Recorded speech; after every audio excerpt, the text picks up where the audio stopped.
My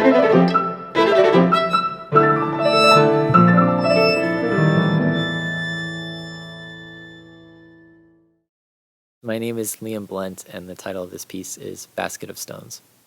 Liam Blunt is a singer-songwriter originally from the Pacific Northwest who has been singing and writing music since a young age.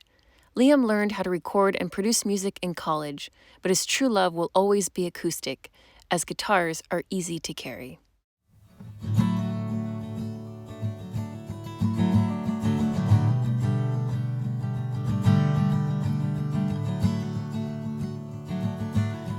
Basket of stones, full of so many shapes and colors that I'll never know.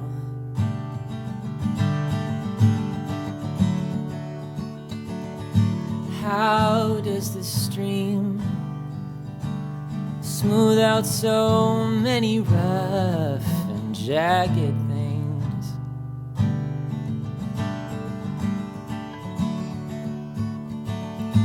Just one more day, I'll find you asleep under the shade of that heavy tree.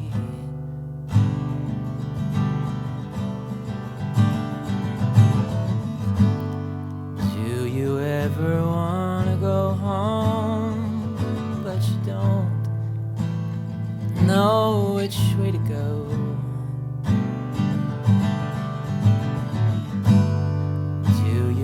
Ever wanna try, but you don't wanna get up from the ground where you cried?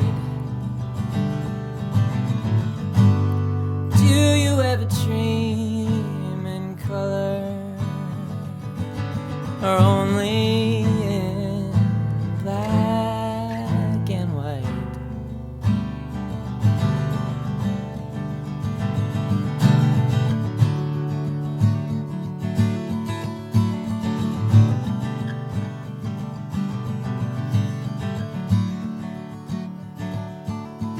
I won't live in fear, they said. Put on this terrible play and we'll make up all their names. And the darkness is creeping in,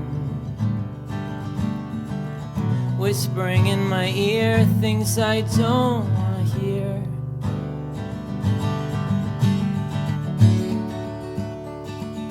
In the summer I feel cold, I need you like a blanket to hold.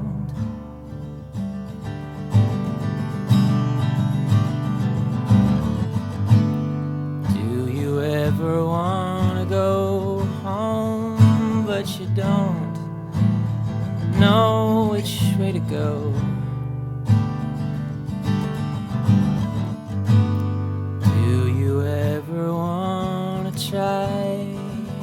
But you don't wanna get up from the ground where you cried.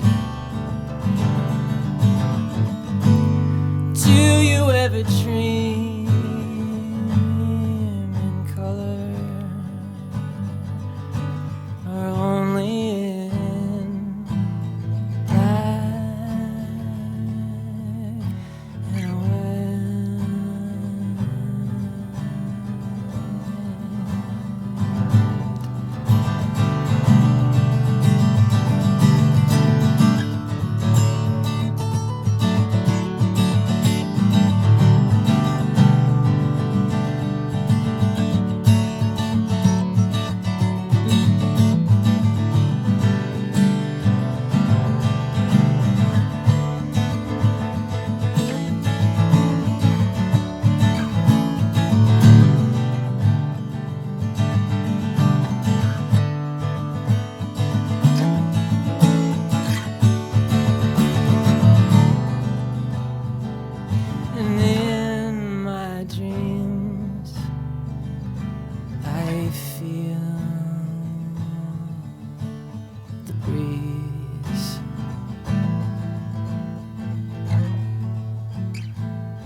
It's interesting. I think, well, so for me, I don't play music professionally so much. I have a regular 9 to 5 job, and I would actually say, like, my answer to the question is that it's really hard for me because I don't really find that much time to play music, and my art ends up kind of being relegated to a hobby a lot of times in a way that I don't particularly like myself doing, because I work at my job and it's sort of this regular routine and this schedule, and then I finish and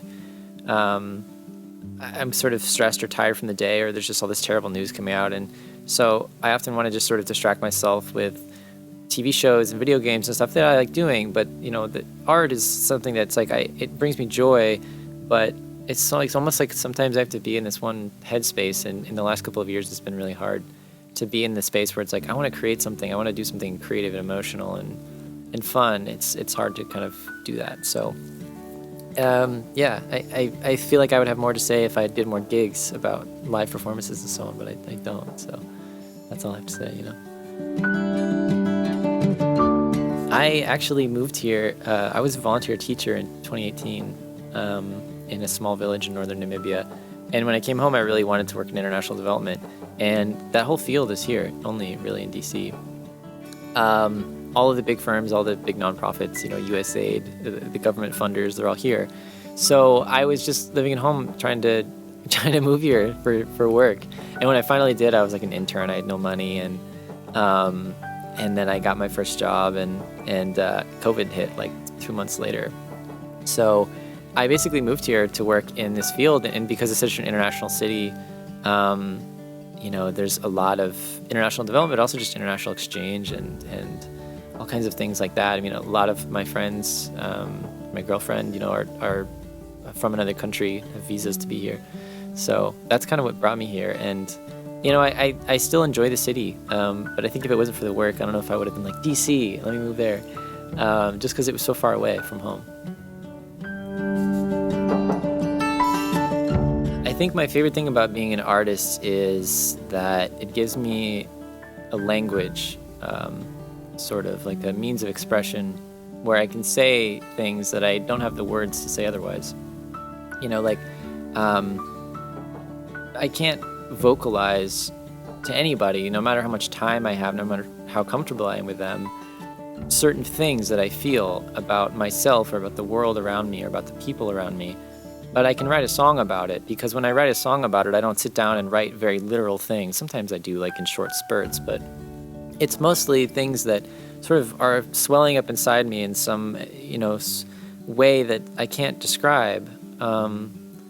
Like you have a feeling about something, and you can write about it, you can sing about it, you can play guitar, especially because there's no words to express something like fear or anguish or joy that I can't say, well, I am in love. It doesn't really mean anything unless you know a specific context, but I feel like you can play a song that expresses that. So I think that's my favorite thing about being an artist.